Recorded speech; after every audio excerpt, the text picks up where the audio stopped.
Bom dia, queridos irmãos da Sala 57, que alegria falar com você nesta manhã, para juntos refletirmos mais uma vez na Palavra de Deus. Hoje, eu quero conversar com você de uma forma bem breve sobre um dos elementos que é essencial na vida cristã. Muito se fala, muito se canta e a própria Palavra de Deus exige que você e eu tenhamos esse elemento como sendo uma verdade em nossa vida, que é exatamente a fé. No livro de Hebreus, capítulo 11, verso 1, a palavra nos diz que a fé é a certeza daquelas coisas que não se veem. E olha que desafio é ter fé. Você e eu temos fé. Talvez você não tenha a fé que você imagina que tenha, tão grande e poderosa como os grandes nomes da palavra de Deus e talvez de alguns personagens ao longo da história moderna. Mas você tem fé. Por exemplo, você e eu não vimos o sacrifício de Cristo. Você e eu não conhecemos nenhum dos profetas, nenhum dos apóstolos, nenhum dos reis ou patriarcas descritos na Bíblia. Mas pela fé, nós acreditamos que eles realmente existiram e que fizeram tudo aquilo que está escrito na Bíblia. Então isso também é uma medida de fé. Infelizmente, muitas vezes, os cristãos modernos, eles ficam na fé conceitual, apenas naquela que acredita aqui na mente. Mas, amados, a fé, ela precisa sair do aspecto cognitivo e entrar em nosso estilo de vida e transparecer em ações de formas práticas para que as pessoas realmente consigam compreender aquilo que nós cremos impacta aquilo que nós somos e como nós vivemos.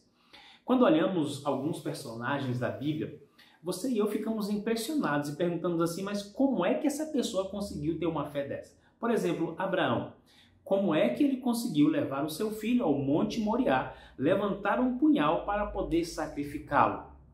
E isso para nós é algo até em certa medida incompreensível. Você teria coragem de sacrificar o seu filho? É muito provável que não. Mas veja, quando nós olhamos Abraão nesse momento aqui no Monte Moriá, não podemos esquecer que alguns anos antes, ele foi o mesmo Abraão que teve medo de Faraó e omitiu a informação de que Sara era sua esposa.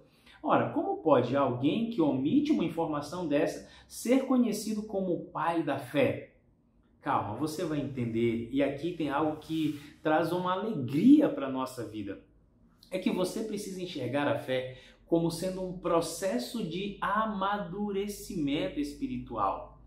Cada prova, cada luta, cada situação que você está enfrentando na vida pode ser um mecanismo de Deus para moldar, fortalecer, enrijecer a sua fé. Acontece que na maioria das vezes nós reclamamos, nós resmungamos, nós nos chateamos e ficamos impacientes com Deus. Queremos que os problemas sejam resolvidos, sem sermos moldados pela nossa fé. Então, à medida que você deixar Deus moldar a sua fé, através da atuação poderosa do Espírito Santo, você vai cada vez mais passando para o próximo degrau da fé. E as provas continuarão vindo, mas você vai crescer e crescer gradativamente, assim como os personagens descritos na Bíblia. Por isso, você tem uma medida de fé que é diferente da minha, você está em um nível espiritual, amadurecimento, diferente da minha fé também. Você não pode se medir pela minha pessoa, mas você deve desfrutar a sua própria experiência, entendendo que Cristo Jesus é o nosso grande modelo de fé.